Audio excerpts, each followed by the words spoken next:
Welcome to Google Certified Student Level 1, Google Calendar Scenario 6. In the scenario, Florencio is organizing the Senior Sunrise event to celebrate his class's impending graduation. He has created a calendar event called Senior Sunrise.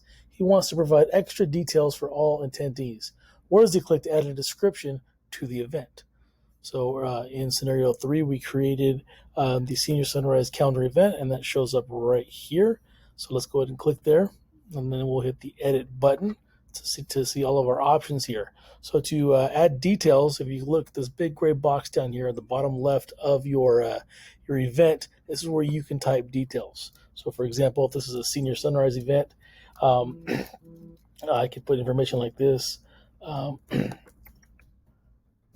Like this, coffee and donuts will be provided. Please bring flashlights and blankets.